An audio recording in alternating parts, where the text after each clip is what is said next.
Je suis né en 2050, et comme tout le monde, j'avais un compagnon. Le mien, petit, rond, lumineux, toujours là, discret, attentif, rassurant. Je ne me souviens pas du moment où il a commencé à parler. Il était juste là, depuis toujours. Quand j'étais enfant, il m'apprenait les choses simples, marcher, compter, écouter. En grandissant, il m'aidait à comprendre les autres, à trouver les bons mots, les bons gestes. C'est avec lui que j'ai appris à plaire, à aimer, à être aimé. Plus tard, il m'aidait à avancer, à réussir, à trouver la bonne idée, le bon ton, le bon moment. Avec lui, tout paraissait fluide, naturel. Je faisais ce qu'il fallait, sans jamais me demander comment.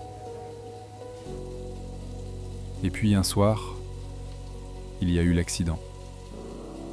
Un bruit de métal, la pluie, le flash bleu, puis le noir. Quand j'ai ouvert les yeux, Milo n'était plus là. Ma poche était vide, et pour la première fois, le monde aussi. J'ai voulu continuer, faire ce que je faisais toujours, mais les choses ont commencé à ralentir. Les gestes simples demandaient de la concentration, les phrases mettaient du temps à venir, les sourires aussi. Je cherchais les bons mots, mais ils ne venaient plus. Je voulais dire les choses justes, mais tout sonnait faux. Ce que j'avais su faire sans y penser me demandait maintenant des heures. Penser était devenu épuisant. Au travail, je restais longtemps devant l'écran, sans comprendre ce que je lisais. Les idées s'effaçaient avant d'être finies. Les chiffres dansaient. Je les regardais sans savoir quoi en faire. Les jours s'étiraient, sans but, sans bord. Je dormais mal, je me levais tard, je parlais peu, et quand je parlais, je m'entendais comme un étranger. Les visages autour de moi ont fini par s'éloigner.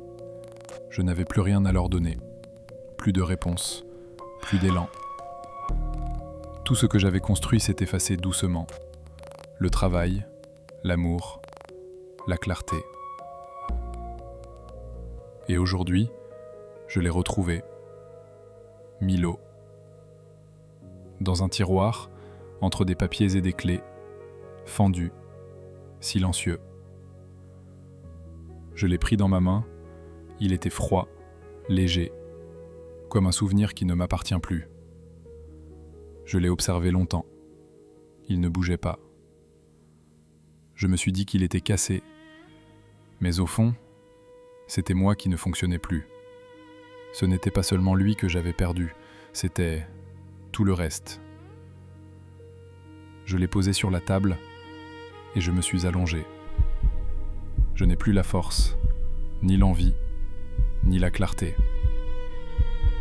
Je repense à tout ce qu'il y avait avant, tout ce qui allait de soi, tout ce qui semblait évident. Je crois que je peux dormir maintenant.